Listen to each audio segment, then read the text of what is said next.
नमो नमः भवतां सर्वेषां स्वागतम।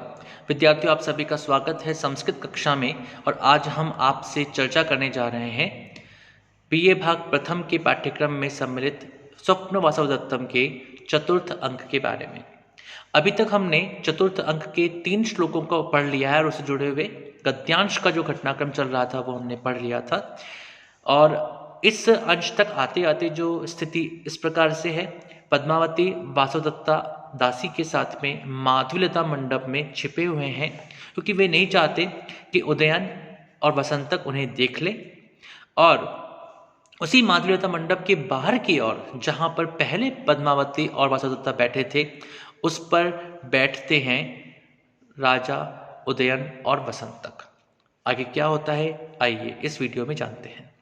राजा अवलोक्य, राजा उस स्थान को देख करके जहां पर वे बैठे थे, अर्थात वासुदत्ता और पद्मावती बैठे थे, उस स्थान को देख करके राजा कहते हैं, पादक्रांतानि पुष्पाणि सोष्मचेदं शिलातलम नूनं काचित् इहासेना माम दृष्ट्वा सहसा गता।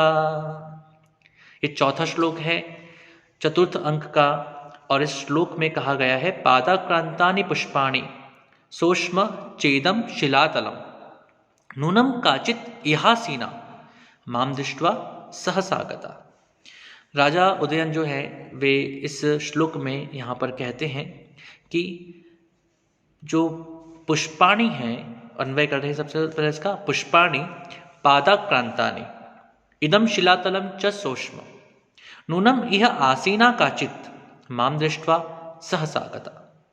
वे कहते हैं पुष्पाणि, जो यहाँ के आसपास के फूल हैं जो कि जमीन पर बिखरे हुए हैं, पादाक्रांतानि वह पैरों से कुचले हुए से दिखाई दे रहे हैं, अर्थात इन पर से कोई चल करके भाग करके गया है।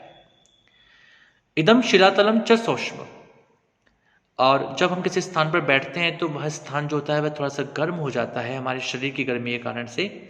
और उस शिलातल पर पद्मावती और वासुदत्ता भी बैठे थे, इस कारण से वह शिलातल पर जो था, वह शिलापट्ट जो था, वह चट्टान जो थी, वह शिलातल जो है वह भी गर्म हो गया है, उष्मा से युक्त हो गया है।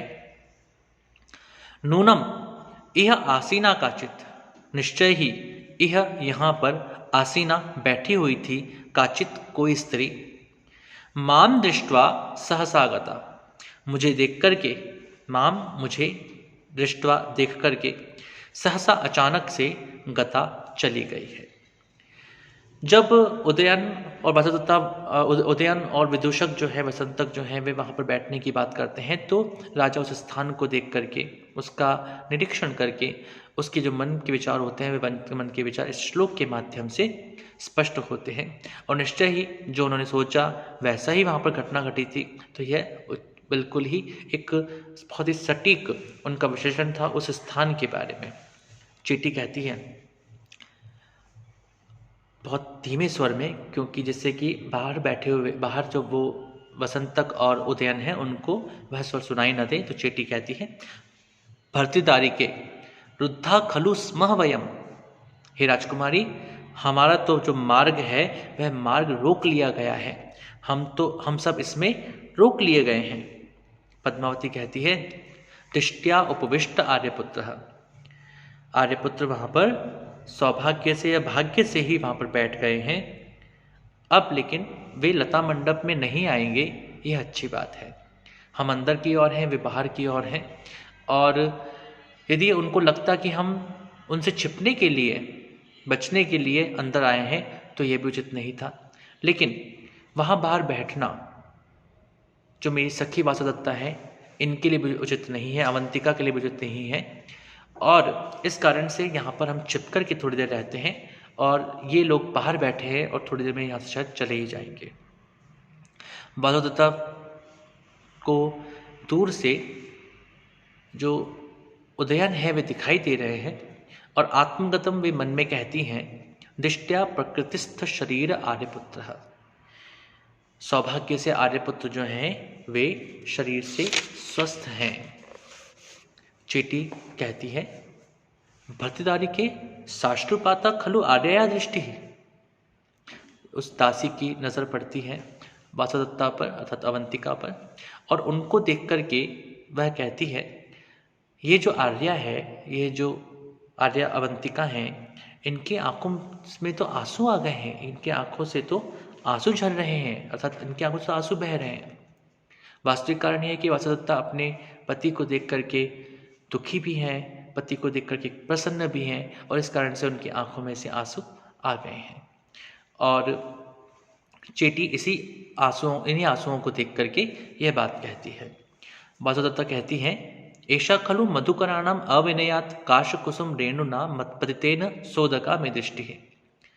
वासुदत्ता कहती है कि अरे ये तो जो मधुकर है, जो कि भंवरे थे, उन भंवरों के कारण से, उन भंवरों की उद्दंडता के कारण से, भंवरे एकदम से उड़े थे, उस कारण से जो काश कुसुम रेणु होते हैं, अर्थात काश पुष्पों की जो पराग धूलि होती है, अर्थात उस पुष्पों के अंदर उनके पंखों में जो विद्यमान जो कि पुष्प इत्यादि की जो रेणु होती है, बहुत छोटे छोटे कण होते हैं, उन कणों के गिरने के कारण से मेरी आंखों में आंसू आ रहे हैं। वह अपने मन के भावों को छिपाने का प्रयास करती है। पद्मावती उस बात को स्वीकार कर लेती है और कहती है, युज्यते, हाँ ऐसा होता है, बिल्कुल ऐसा हो सकता है। बाहर की ओर बैठे हुए विदूषक जो है, विदूषक कहते हैं, वो शून्यम खलु इदम प्रमदवनम, हे राजन, यह जो प्रमदवन है ये तो शून्य है, सूना है, यहां पर कोई भी नहीं है। प्रष्टव्यम किंचित अस्ति, मैं आपसे कुछ पूछना चाहता हूं। पृच्छामि भवंतम, क्या आपसे मैं पूछ लूं? क्या मैं आपसे उस बात को जान लूं जो कि मेरे मन में एक जिज्ञासा है? राजा को कहते हैं, छंदतः निसंकोच पूछिए, स्वतंत्र होकर के पूछिए। आपसे मेरा क्या चीज छुपी है जो आप मुझसे इस तरह से अनुमति ले रहे हैं? अतः आप निसंकोच मुझसे जो जानना चाहते हैं वह पूछ लीजिए। विदूषक कहते हैं, का भवतः प्रिया, आपको कौन अधिक प्रिय है? तदानीम तत्र भवति वासुदत्ता, इदानीम पद्मावती वा। जो पहले हमारी रानी थी वासुदत्ता, वह आपको अधिक प्रिय है, या इदानीम पद्मावती, या यह पद्मावती, अर्थात अब जो आपकी रानी बनने जा रहे बनी है वह पद्मावती आपको अधिक प्रिय है? इन दोनों से अधिक प्रिय आपको कौन है?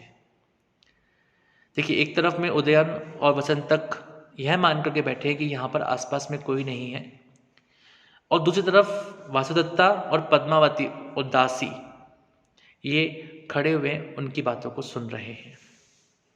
राजा इस बात को सुनते हैं, इस जिज्ञासा को सुनते हैं, इस प्रश्न को सुनते हैं और कहते हैं कि इदानीम भवान महति बहुमान संकटे माम न्यस्यति। अरे भाई, तुम मुझे अब इस अत्यधिक प्रिय मानने के संकट में क्यों डाल रहे हो? कौन अधिक प्रिय है, कौन कम प्रिय है, तुम इस तरह की बात मुझसे क्यों पूछ रहे हो? मुझे ऐसे धर्म संकट में मत डालो। पद्मावती कहती हैं, हला यादृशे संकटे निक्षिप्तः आर्यपुत्रः। देखो सखी, आर्यपुत्र को कैसे धर्म संकट में डाल दिया है। वासुदत्ता कहती हैं, आत्मगतम अहम च मंदभागा, मन में बोलती है कि मैं तो यहां पर अभागिनी हूं, मेरे बारे में क्यों पूछ रहे हो? विदूषक फिर वापस पूछते हैं, स्वैरम स्वैरम भणतु भवान, एका उपरता अपरा असन्निहिता। अरे महाराज, आप तो स्वतंत्रता के साथ में अपने मन के भावों को खोल दो, आप निशंक होके बोलो, क्या समस्या है?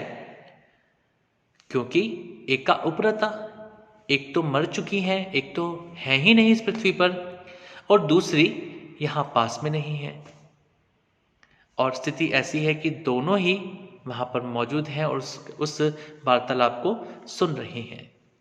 राजा फिर कहते हैं, वयस्य न खलु ब्रूयाम भवांस्तु मुखरः।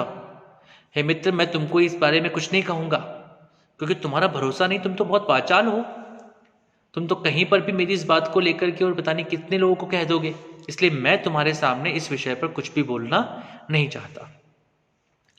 पद्मावती कहती है, एतावता भणितम आर्यपुत्रेण, इन आर्यपुत्र के द्वारा, इन उदयन के द्वारा तो इतने से बोलने के द्वारा ही सब कुछ कह दिया गया है।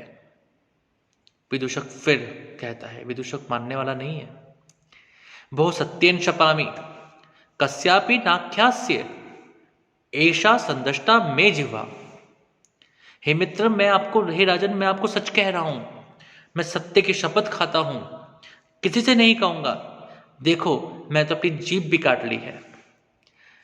एक प्रकार से इस तरह से वह कहता है कि मैं आपकी बात किसी को नहीं कहूंगा। देखो, मैं तो जीभ को ही बंद कर लिया है, जीभ को भी मैंने काट लिया है, अब मैं किसी को कुछ भी नहीं कहूंगा। आप निसंकोच होकर के मुझे इस बारे में बताएं, कहें। राजा कहता है, सखे नोत्सहे वक्तुम, हे मित्र, मैं इस बात को कहने का साहस नहीं कर सकता। मैं तुम्हें इस बारे में बात करने का साहस मैं नहीं कर सकता, और मैं इस बारे में कुछ भी तुमसे बोलने में असमर्थ हूं। इस तरह की असमर्थता जताते हुए राजा ने उसको मना कर दिया। अब आगे क्या होता है देखते हैं। विदूषक जो है वह उनकी बात को मानता है या नहीं मानता, राजा को अपने भावों को बताना ही पड़ता है। तो हम उसको पढ़ेंगे अगले पाठ में। आप सबका बहुत बहुत धन्यवाद विद्यार्थियों। नमो नमः। शुभम भवतु। पुनर्मिलामः।